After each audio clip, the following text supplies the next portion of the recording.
South to 5. The package has arrived. Prepare for departure immediately. In the fading heat of a dusty Texas afternoon, Ethan Cooper wiped sweat from his brow as he leaned over the cracked hood of an old Chevy pickup. His grease-stained fingers moved with instinct, guided more by feeling than sight. At 29, Ethan was known in town not for his smile, nor his silence, but for his hands. He could make broken engines breathe again. Local farmers, racers, and wanderers rolled into his garage like pilgrims seeking miracles only he could deliver. The town didn't have much, just a diner, a closed-down movie. 0 hours 0 minutes and 37 seconds to 0 hours 1 minute and 46 seconds. House, and Ethan's shop. But what Ethan had couldn't be bought. Just as he tightened the last bolt, he heard the clink of metal against pavement. A man was pushing a car. Ethan turned. A sleek, low-slung sports car shimmered like a mirage, except the engine sounded like a dying animal. The man behind it looked worse off. Ragged jeans, dust-caked boots, a faded cap pulled low. He limped slightly, dragging a duffel bag behind him. He said nothing at first, just nodded. Ethan nodded back, not asking. 0 hours 1 minute and 12 seconds to 0 hours 2 minutes and 20 seconds. Questions yet, the man finally muttered, "No one could fix it, but someone said you might." Ethan raised the hood and let out a low whistle. The engine wasn't just damaged. It was mutilated, piston rods cracked, valves scorched, wiring torched. It wasn't a commercial engine. This thing was one of a kind, custom, high-end, probably experimental. Ethan stared for a long moment, rubbing his jaw. "This isn't regular work," he said finally. The man shrugged. "Ain't asking." 0 hours 1 minute and 45 seconds to 0 hours 2 minutes and 55 seconds. "For regular, just asking if you'll try." Ethan met the stranger's eyes. Tired hazel with a flicker of desperation. He nodded once and gestured to the bay. The man limped the car in himself. No words of gratitude, just silence. Ethan began stripping the engine down that night. He didn't turn on music. The clang of tools, the buzz of the overhead light, the soft groan of the floorboards under his boots. This was his rhythm. As his hands moved over the unfamiliar engine, he sensed genius in its design and 0 hours 2 minutes and 20 seconds to 0 hours 3 minutes and 29 seconds. Madness. Whoever built this had vision, but no patience. It was overpowered, overclocked, and dangerously ambitious. By morning, his hands were blistered. By the next night, his knuckles were bleeding. And still, the stranger said nothing. He slept in the corner on an old cot, watching Ethan like a ghost. On the third night, the storm came.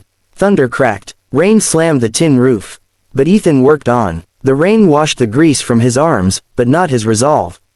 Every nut he turned was a small 0 hours 2 minutes and 55 seconds to 0 hours 4 minutes and 3 seconds. Rebellion against impossibility. He didn't ask for payment. He didn't ask for the man's name. It wasn't about any of that. He was possessed by the challenge. The impossible engine became a puzzle, and with every piece he cleaned, filed, or fabricated from scratch, it began to make sense. By dawn, it was reassembled. Frankenstein together from will, sweat, and genius. Ethan wiped his hands on a rag and stood in front of the car, suddenly unsure.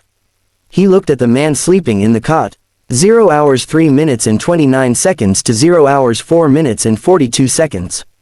Then reached over and twisted the key. For a heartbeat, there was silence. Then the engine coughed, growled, and finally, with a roar so clean and pure, it felt like a declaration of war, it came alive. Ethan staggered back. The cart creaked, his client sat up, his eyes wide. Slowly, he stood and walked to the engine, and then, to Ethan's surprise, the man began to clap slowly, deliberately, each clap echoing through the rain silence. With one hand, the man pulled off his cap. With the other, 0 hours 4 minutes and 5 seconds to 0 hours 5 minutes and 14 seconds. He peeled away a fake beard. His posture straightened. The limp disappeared, and standing in front of Ethan now was Logan Hartwell, billionaire, automotive mogul, and CEO of Hartwell Motors. Ethan blinked. The name alone had weight.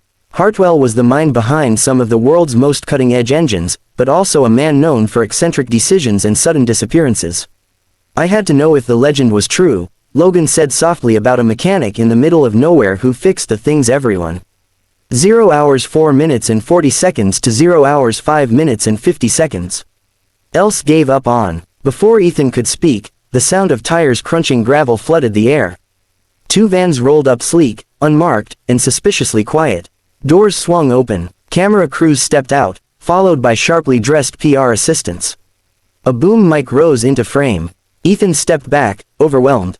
"What is this?" he asked, voice low. Logan smiled faintly. "Documentation, proof. You didn't just fix an engine.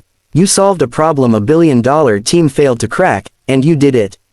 0 hours 5 minutes and 14 seconds to 0 hours 6 minutes and 15 seconds. Alone with basic tools and nothing but instinct, you didn't just fix this engine, Ethan. You may have just saved my company's future." Ethan stood frozen, oily hands limp by his side. The camera crews began circling the vehicle, marveling at the flawless hum of the engine. One journalist whispered, "Is this the unreleased Series Z prototype?" Logan didn't answer. Instead, he turned back to Ethan and said, "Tell me something. Why didn't you ask who I was?" 0 hours 5 minutes and 45 seconds to 0 hours 6 minutes and 50 seconds. "Why didn't you ask what this was worth?" Ethan shrugged, still stunned. "Didn't matter. Engine was broken. I fix broken things." Logan grinned. "Exactly why you're the only one who could have done it." He turned to the cameras.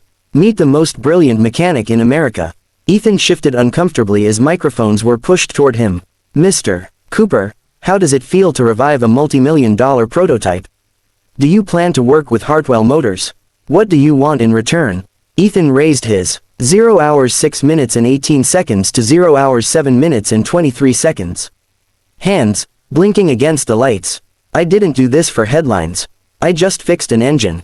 That line hit harder than he expected. Logan nodded at his PR team to stand down. "He speaks when he's ready," Logan said. Then he looked back at Ethan. That sly grin never leaving his face. "But I think the world is going to be listening." Logan waved over his assistant, a young woman named Claire, who approached with a leather binder. "This," she said softly to Ethan, "is a proposal. We'd like to bring you on as a 0 hours 6 minutes and 51 seconds to 0 hours 8 minutes and 7 seconds. Consultant." Ethan opened it and saw a number so large he exhaled sharply. "I'm not an engineer," he muttered. "I barely graduated high school," Claire smiled. "That's not what your hands say." Ethan looked back at the engine, still humming with life. He didn't need the money. He didn't crave the spotlight. But the challenge that he couldn't turn away from, and deep down, he already knew his answer. He didn't sign that night. Instead, he asked Logan a single question. "Why me?" Logan paused. 0 hours 7 minutes and 28 seconds to 0 hours 8 minutes and 43 seconds. "Because every genius I hired told me it couldn't be done. They had degrees, labs, software, but no heart. You listen to the machine. That's what makes you rare." Ethan nodded slowly. "I need a day to think." Logan agreed. "Take two." They shook hands. Grease on one side, designer cufflinks on the other. As the crew packed up and the storm gave way to sun, Ethan stood alone beside the engine that had changed his life, unsure if it had fixed more than just itself. The next morning, Ethan opened his 0 hours 8 minutes and 6 seconds to 0 hours 9 minutes and 13 seconds. Garage and found a sleek black car parked outside, shining unblemished, unmistakable. A note sat on the hood in Logan's handwriting. "When you're ready, come drive this to Detroit." Ethan chuckled. For the first time in years, he didn't feel stuck in the dirt. He felt like something had shifted. Purpose had knocked in. He'd answered. As he looked around his dusty garage, the silence felt different, not empty, just waiting. Waiting for what came next. Reporters bombarded Ethan with a flood. 0 hours 8 minutes and 39 seconds to 0 hours 9 minutes and 44 seconds. Of questions, their voices overlapping in a chaotic blur. Microphones were shoved in his face, flashes of cameras nearly blinding him.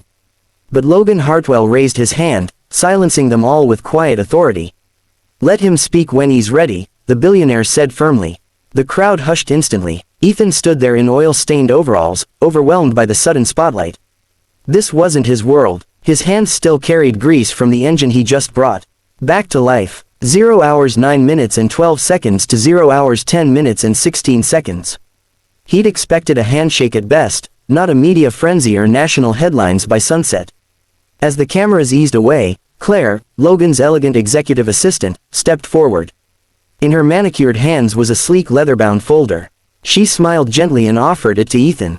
"We've been searching for someone like you," she whispered, leaning in just enough that it didn't feel like a corporate pitch. Ethan took it hesitantly, flipping through the contract without fully absorbing the 0 hours 9 minutes and 44 seconds to 0 hours 10 minutes and 51 seconds. Legal jargon. He closed the folder slowly and shook his head. "I'm no engineer," he murmured, handing it back. "Just a guy who listens to machines." His voice was humble but resolute. Claire paused, surprised by the quiet confidence in his tone. Logan chuckled from behind her. The kind of laugh that said he saw something his bored me. "Exactly what my entire team forgot how to do," he said. "That's why we're here, Ethan. Because you remember."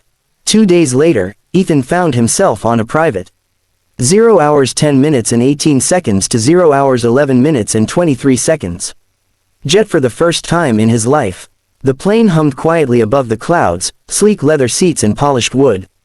Around him, Claire briefed him on Hartwell Motors' current crisis. A major engine recall costing the company millions. Their lead engineers couldn't find the floor, but Logan believed Ethan could. Ethan barely responded. He just stared out the window, wondering if he truly belonged in this world of executives and polished shoes. When they landed in Detroit, a black car whisked 0 hours 10 minutes and 51 seconds to 0 hours 12 minutes and 3 seconds. Him to Hartwell Motors' towering glass headquarters. Logan introduced him to the board as our new head of innovation. The words caused an audible stir. Suits shifted in their chairs. One director actually laughed. Another muttered. "A mechanic." Logan raised a brow. "The only mechanic who fixed what you all failed to," he said coolly. "Let him work. Results speak louder than remains." Then he handed Ethan a badge and turned him loose in the innovation lab. Ethan walked through rows of polished equipment and high-tech stations, his 0 hours 11 minutes and 27 seconds to 0 hours 12 minutes and 39 seconds. Boots echoing off the marble floor. Engineers watched him with suspicion, some even scoffing quietly, but Ethan didn't care. He found the faulty prototype engine, rolled up his sleeves, and got to work. For a week, he barely spoke to anyone. He dismantled the unit completely, then rebuilt it piece by piece. His hands moved by instinct, listening to vibrations, feeling the engine's rhythm the way a pianist listens to notes. By the 7th day, the lab was silent as Ethan stepped back from the engine. He pressed the 0 hours 12 minutes and 3 seconds to 0 hours 13 minutes and 15 seconds. Ignition. It roared to life, smooth and flawless. Not a single glitch. The engineers stared in stunned silence. One whispered, "He did it." Another muttered, "It's perfect." Logan appeared from the observation window above, arms folded, a proud smile tugging at his mouth. "Gentlemen," he said over the intercom. "That is what happens when you listen first and talk later." From that moment, Ethan's place at Hartwell Motors was no longer questioned. Over the next few months, 0 hours 12 minutes and 39 seconds to 0 hours 13 minutes and 56 seconds. Ethan transformed the entire research division. He mentored engineers who once doubted him, showing them how to feel machines, not just measure them. He didn't use complex theories or expensive diagnostics. He used touch, sound, and intuition. And slowly, the numbers backed him up. Engine efficiency rose, failures dropped, customers returned, investors regained confidence, and somewhere deep inside the company's soul, something lost had quietly been restored. Passion. Innovation was no longer a buzzword. It was living inside. 0 hours 13 minutes and 17 seconds to 0 hours 14 minutes and 31 seconds. The lab again. Word spread fast. Auto industry leaders wanted to meet the mysterious Grease prophet from Texas. Tech Expos invited him to speak. At first, Ethan declined every invitation, but Logan urged to try. Greater than people don't need another engineer. He said they need a reminder that soul matters in machines. So Ethan stepped onto a stage in San Francisco 6 months later. Hands still calloused, voice calm. He told a packed auditorium, "I just fixed what everyone else gave up on." The crowd rose to its feet, not for 0 hours 13 minutes and 54 seconds to 0 hours 15 minutes and 7 seconds. A speech, but for truth.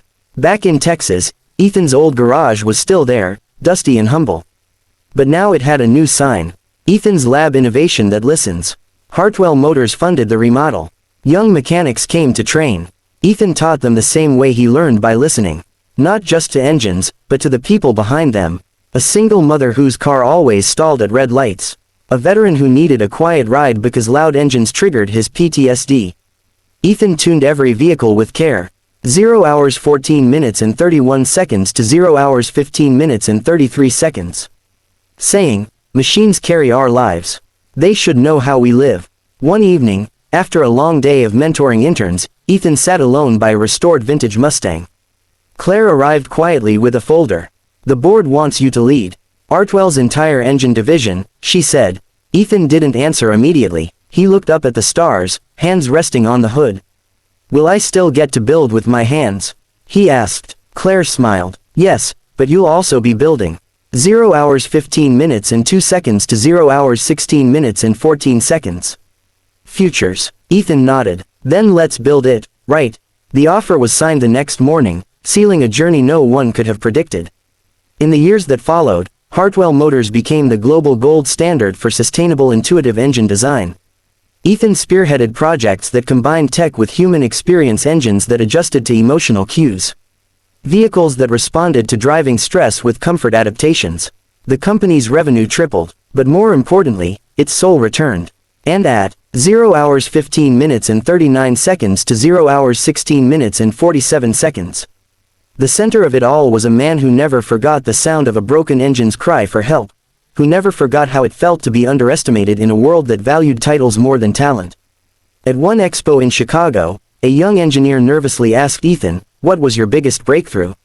Ethan thought for a long time, then said, "Trusting what I felt, even when no one else saw it." The audience grew quiet. Cameras captured the moment, but Ethan didn't notice. He was already focused on the next idea. 0 hours 16 minutes and 13 seconds to 0 hours 17 minutes and 20 seconds. His heart still beat to the rhythm of pistons and gears.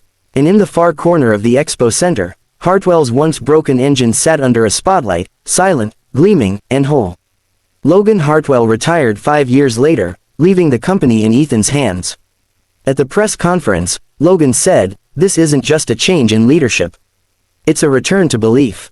Ethan stood beside him, still wearing boots under his tailored suit. When asked how he'd lead, he replied, "By remembering what most." 0 hours 16 minutes and 46 seconds to 0 hours 17 minutes and 54 seconds. Forget that impossible is just a word spoken by those who stopped trying. The room erupted in applause. Across the country, garages erupted with pride. For once, the voice of the working man was not only heard, but honored. Back home in Texas, Ethan never sold his first garage. It stood as a museum now filled with photos, old tools, and a worn-out sign that read, "We fix what others won't." Tourists came from around the world to see where it all began. Kids sat on oil drums listening to Ethan tell.